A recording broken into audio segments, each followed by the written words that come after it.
Hey everyone, we're here at SuperCon 2014, and for all of you that didn't get to come to our panel, we're setting up right now, so please enjoy the video.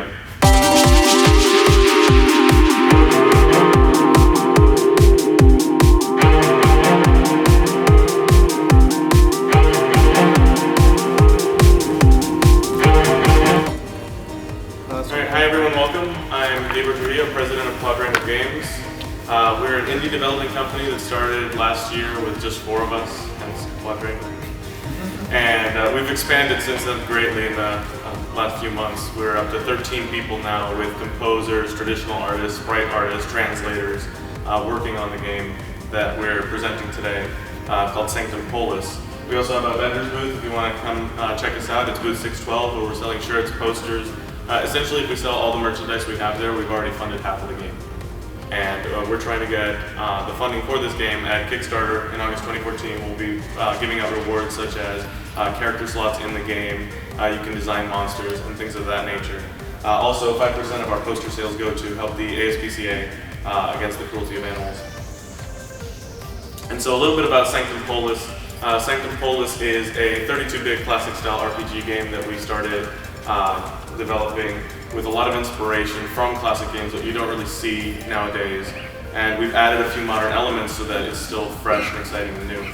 But before I get too much into that, I'm going to show you all our latest trailer, just to give you a better feel, and then we can talk further about that.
That's our trailer, and again, the primary purpose of why we're here is to get fan feedback to try and incorporate into the game.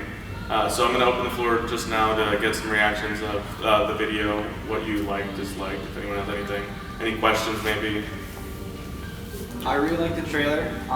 It's definitely like setting up like the economy of night and day and stuff. Mm-hmm. Maybe what I was thinking was that during one of the second, third combat scenes where you had like the dragons versus like a Caxton, right? I was thinking maybe for like the sound of like a giant creature, like slashing at you would sound more of a gashing sound versus like him, using a very precise and sharp knife. So maybe depending on like some of the sound bits for some of the actions and stuff. Maybe no, and definitely, we're looking into a lot of different things for this game. Again, this is a work in progress. Ultimately, things like the hallway that you saw, I'll discuss further, of the concepts and ideas that we have, which is why we want to fund it through Kickstarter, to really put in the amount of detail that we want for this game. So, let me go back to the presentation. There we go. So a little bit more on the backstory of Solaris Notre University, where you will be attending for the majority of this game. The school is divided into 4 houses, each one based off of a personality type. We have Ignicel, which is, their motto is igniting ingenuity. So they're all about creativity, intellectuals, things of that nature. Auricel is inner balance, outer greatness. So they're all about trying your best to be a well-balanced person, both physically, mentally, emotionally. Terranel is from the ground up. They're the most ambitious. Tend to be people who have started at the bottom and want to work their way up to being the best that they can be. And Aquarel's motto is loyalty flows deep. They're the most self-sacrificing and loyal to a fault.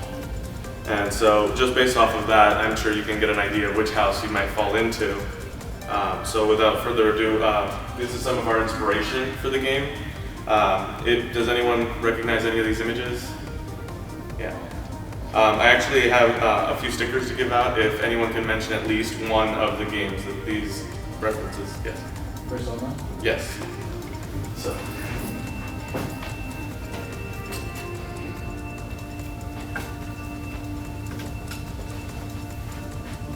So starting with Persona, again, it's kind of the going to classes, and then at night you went to Tartarus, which was this form of hell that you had to fight monsters, and no one really knew that you were doing this. Similar situation with Caxton. He has to go to the school, and it's a reform school where you have to stay until you're graduated. Students that tend to go here are students who have been delinquents in some way or another, and this is their opportunity to try and reform.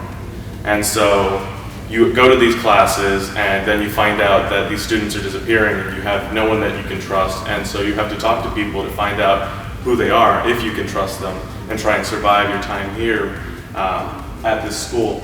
The social link's essentially similar concept. We're gonna have tethers, as I had mentioned in the video, where certain people, after you've talked to them enough, you've befriended them, they will help you in battle, either through summoning or actually join your battle party. Other inspirations come from Suikoden. If any of you know the Suikoden series, that whole game was about recruiting 108 Stars of Destiny, and it had a very dark undertones for an RPG style game, and we draw a lot of our influence in art styles from that type of game. We also have nightmare worlds that are loosely based off of Silent Hill type of design. Also, if you saw at the end of the video, the Lunas monk that comes and attacks you. This is something that will be prevalent throughout the game. Not only are you trying to sneak around and find information, in the real world you're completely defenseless. You only have magic and abilities in the dreams because dreams are limitless. But in reality you actually have to sneak around, hide, and you're avoiding the teachers, the bishops, since this is a religious school based off the religion in the game, and hall monitors, as well as now these very real, very murderous monks. Caxton Cadwell is our protagonist. Here's some early concepts of him, his sprite, and his final pinup for the game. And so Caxton is a Shiba Inu anthropomorphic character, which I'll discuss further why we decided to use a predominantly anthropomorphic cast for this game. Caxton is kind of not necessarily a blank slate, as he does have a personality, but you get to determine where he goes and how he grows as a character throughout the length of the game based off of your decisions. You can choose to continue being the kind of self-centered person that he is, or choose to grow and accept other people for the way that they are. And so you'll have to attend classes which will affect the game itself. Your grades will determine how people like you, if they're more likely to talk to you, less likely to talk to you. It'll even affect your stats in a certain way. If you're getting good grades, you might have better luck in the dream world or something to that effect. So here's some concepts. As I mentioned before the hall, this is kind of what we want it to look like. Yes? Okay, so you have to attend class and you have to get good grades, but what in the game gets you good grades? Like, do you have like things about like in class, like tests and things, or is it just like if you go to class then you get good grades? grades? The game is going to be divided into weekly segments, so Monday through Sunday, and each day will have a different class that you have to attend, a history class, mathematics class, whatever the case may be, and you'll be asked questions in that class. It'll be 1 or 2 questions, and then that will determine what your status is. You can also choose to not attend class, which will then get you in trouble and obviously affect your grades. You have a lot of freedom there. Yes? This is just like an ambitious thought. Like, would the functions of the game allow you to maybe have mini games in the classes? Like maybe if you have different mini games, that's maybe a little different, it might make it more like compelling to attend those classes if they're all a little different. We do have some content for mini games, both not only in classes but also on weekends when you have more free time. Things like hide and seek, things like there's a botany class, so kind of like a potion making mini game. And so things like that that will be incorporated into the final game to make these classes a little more interesting. Does the protagonist start in a specific school, or do you choose that school and you go from there? And does that affect the plot as well? Caxton is forced to go to the school, which then ultimately leads to he determines that everyone else is there for a way worse reason than he is, which you will find out as soon as you play the game. And because of that, he decides to run away from the school. But I remember like the 4 groups, like the four that's what I meant by houses. Oh, yeah, no, Caxton starts the semester late, and so because of that, he's forced to be in the only house that had availability. He didn't go through the whole selecting process. Oh. But then ultimately, you learn that there's more behind why he's at the school. And as I was saying, Caxton decides to try and run away, but the bishops always catch you. And so because of that, Caxton joins this group called Silent Uproar, who is not only investigating the disappearances that are happening at the school, they're also investigating how it is that they always get caught. You know, there's something more that's going on at the school that meets the eye. And that leads you into Sol, who is your roommate. He pretty much divulges all this new information that he discovers. Like, not only are these people disappearing, they're being murdered. Who's trying to kill him? Are you next? And that leads you into visiting the dream worlds. When you find a suspect that you think is the murderer, you can visit their dream through an ability called dream walking. And once you're in this dream, it'll play out like a traditional RPG dungeon. You'll be able to fight monsters, cast spells, bring in the recruits that you've had, gain experience. And it's kind of its own world. As mentioned in the trailer, there were once 2 worlds, Nocturne and Diurn, and there was a war between the 2. And so there was a gate that was built between the 2 worlds, built by the goddess Solaris, which is the religion that's based in this world. And then the 4 houses are based off the 4 apostles that helped her bring peace to the world. And so in the other world, magic was sealed away because magic was seen as this destructive force that could only bring about horrible things. But magic had been such an integral part of these people's lives that by sealing it away, it also sealed away a part of their souls. And so they still had to access the magic in some way. So the door to this other world is open now only through your dreams. And dreamwalking is essentially someone who's able to lucid dream and be aware of the surroundings in this dream world. And so your ultimate goal, to find the killers, find out who this mysterious Lunas Monk organization is. There's also ghosts that will start appearing at the school, and you'll have to go through side quests and things to try and rematerialize them to find out more information, clues about their memories, pasts, etc. So again, the game is almost threefold, where you're attending classes and trying to do this kind of superficial thing during the day, and then at night do your investigation search, try to avoid danger at all costs, and then delve into the dreams, which then play out as traditional dungeons. So are we furry or are we anthro? This is a question we get a lot just because of the anthropomorphic characters that we have in our game. The difference is anthropomorphics are anything that's non-human that's given human attributes. Furry is more of a fandom that is comprised of people who enjoy anthropomorphism in various ways. And so, why an all-anthro cast? We actually decided on this ultimately because we wanted to explore what it means to be human without limiting ourselves to race, appearance, culture. You look at someone and just by seeing their face, you already draw assumptions on who they are. By not making them human people, you take away that preconceived notion. You actually get to know who they are, you know, behind the fur. And we do have a couple people on our team that are very talented people who are part of the furry fandom, and we have people who are not. And we try to bring both perspectives into it because ultimately what we want to do is we want to tell a story and we want to create a great RPG. And you know, we're human all the time, and fantasy is something to be escaped from reality. And so we wanted to take you out of the traditional gaming role where you're always a male character in some world, or you know, now they have sometimes females, but we wanted you to do something completely different, something that you could really take yourself out of reality and put yourself in this world, immerse yourself in this lore, and find out about these characters. A little bit more about the lore of Sanctum Polis. We currently have a comic that is releasing once a week called Sanctum Polis, Eternal Days, Endless Nights. And this will tell you a little bit more about Solaris, her crusade with the Apostles, lead you into some more backstory also about Caxton, leading up to the events that will take place at the beginning of the game. So I highly recommend you check that out. There's a link to it on our main website, or it's on all of our social media sites as well. So again, Sanctum Polis is a 32-bit style classic RPG game that we've been working tirelessly on to try and produce the best possible game for you guys. We also have our business cards that if you present these at our booth today and just mention that you went to our panel, we'll give you 5% off of our merchandise. And I'm going to open the floor also now to any other questions that you may have. As far as the mini games are concerned, what kind of other puzzle elements are you going to include into the game? Good question. We actually have a level designer that's helped us develop all the different levels. Some of the people on the team have called us the Dark Souls of puzzles, just because we've really put a lot of time and effort into these puzzles. And there's also a psychological element to the puzzles because the dreams are ultimately the manifestation of the person that is having the dream. So these puzzles will also relate back to that person, and the more you know about that person, the easier the puzzle will become. What mediums are you going to try to get this to play on? Like smartphones, download on PS4? Right now we're on Steam Greenlight.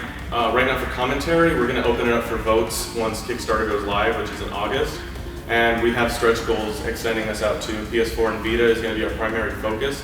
We would like to ultimately branch out to Wii U and Xbox, but right now we're going to focus only on PS4 and then branch out from there after the fact. Yes? Roughly how long gameplay are you looking at, and if at all possible, are you looking at a series or just one finite piece of material? We have enough lore and backstory that a sequel could be possible if we have enough fan demand for it. There's plenty there and plenty of backstories. We've taken a lot of time to develop these characters so that they're not flat in any way. We've taken several influences from not only several other video games, but mythology, things of that nature, and implemented all this into this world. And so we could do anything from a game about the original war with Solaris to a war of old and new, which you will find out more about in the game, to even a sequel after the events, since there's going to be 4 endings and an epilogue. And so there's a good ending if you were a good person, a bad ending if you decided to be a villain, a neutral ending if you did something in between, and a joke ending, which is also takes cues from Silent Hill with their alien ending. So we wanted to incorporate something of that as well into our game.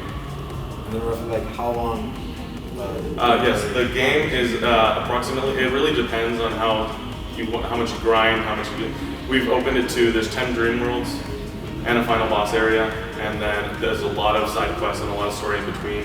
So it's ultimately how long it takes you to build those social links. If you're talking to them every day, the game will go by quicker. If you're kind of taking your time and playing mini games and things like that. If you just did a quick run through the game, I would say the average length of an average JRPG, which is fairly long for a game. 15, 20 hours or so. Yeah, about 20, 25 hours. Any other questions? All right, great. Thank you all for coming. We have a booth at 612 if you want to come see us, if you have any other questions that you think of along the way. Again, my name is Gabriel Trujillo. This is actually our Vice President, Jaden Rivera, and we have 2 of our script writers downstairs at our booth as well if you want to ask them or interact with them in any way. Perfect. Thank you. Thanks again.